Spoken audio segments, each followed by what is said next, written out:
Perkembangan pemikiran manajemen. Hai teman-teman, pada kesempatan kali ini kami akan memaparkan perkembangan pemikiran manajemen. Perkembangan pemikiran manajemen merupakan perkembangan pemikiran manajemen dan definisi-definisi manajemen sama seperti konsep organisasi, yaitu memiliki dinamika perkembangan epistemologi. Tokoh-tokoh pemikirnya pun banyak yang sama. Ini menambah catatan bahwa kedua bidang, organisasi dan manajemen, memiliki kedekatan yang sangat serius. Alan A. Benowitz, seperti halnya Stephen P. Robbins, melakukan pemetaan atas perkembangan pemikiran manajemen. Alan A. Benowitz membaginya ke dalam 5 kategori perkembangan pemikiran, yaitu 1. Classical School of Management atau aliran manajemen klasik. 2. Behavioral Management Theory atau teori manajemen perilaku. 3. Quantitative School of Management atau aliran manajemen kuantitatif. 4. Contingency School of Management atau aliran manajemen kontingensi. 5. Quality School of Management atau aliran manajemen kualitatif. Mari kita bahas kelima kategori tersebut. 1. Aliran manajemen klasik. Pemikiran ini berkembang selama revolusi industri tatkala bermunculan masalah-masalah yang berhubungan dengan sistem yang selama ini berlaku di pabrik. Manajer mengalami ketidakpastian dalam cara bagaimana melatih pekerja. Kesulitan ini muncul karena revolusi industri mendorong imigrasi produk antar negara, utamanya dari wilayah yang non-berbahasa Inggris ke negara-negara yang berbahasa Inggris. Manajer juga gagap dalam menanggapi atau menangani ketidakpuasan pekerja yang cenderung meningkat. Lalu, mereka mulai menguji sejumlah solusi.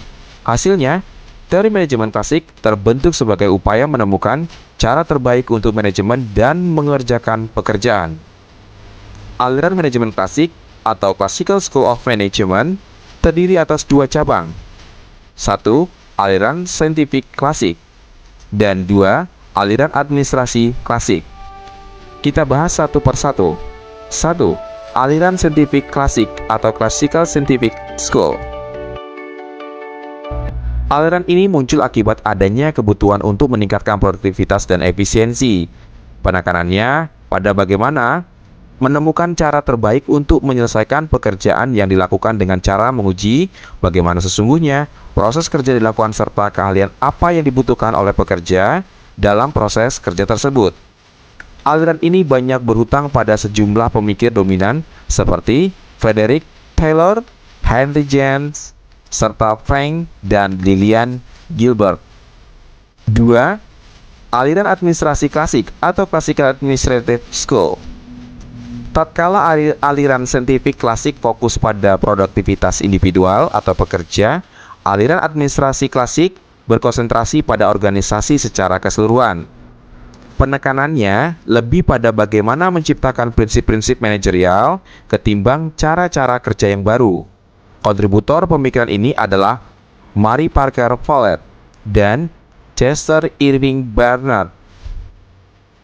Teoritis tersebut mempelajari arus informasi di dalam organisasi dan menekankan kepentingannya memahami bagaimana sesungguhnya organisasi sebagai keseluruhan beroperasi.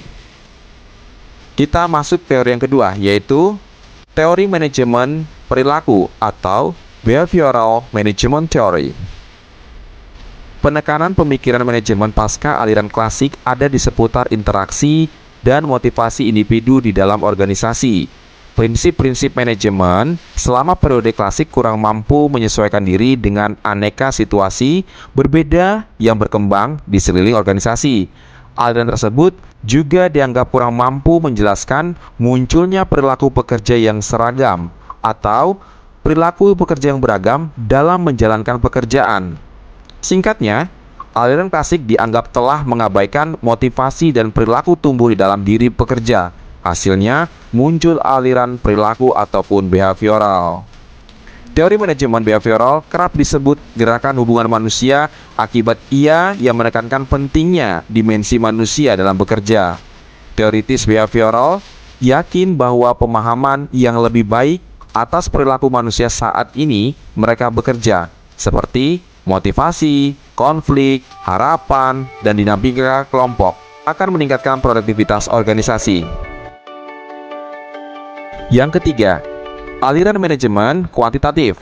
Selama Perang Dunia Kedua, matematikawan, fisikawan, serta ilmuwan ilmu-ilmu pasti lainnya menggabungkan diri ke dalam bidang kemiliteran untuk melawan aliansi Jerman, Jepang, dan Italia. Aliran manajemen kuantitatif adalah hasil dari riset manajemen yang diadakan selama Perang Dunia Kedua tersebut.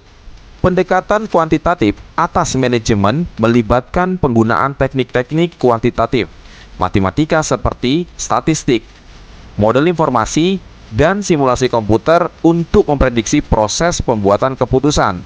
Aliran ini punya beberapa cabang. Oke, kita lanjut yang keempat. Aliran manajemen kontingensi atau situasional.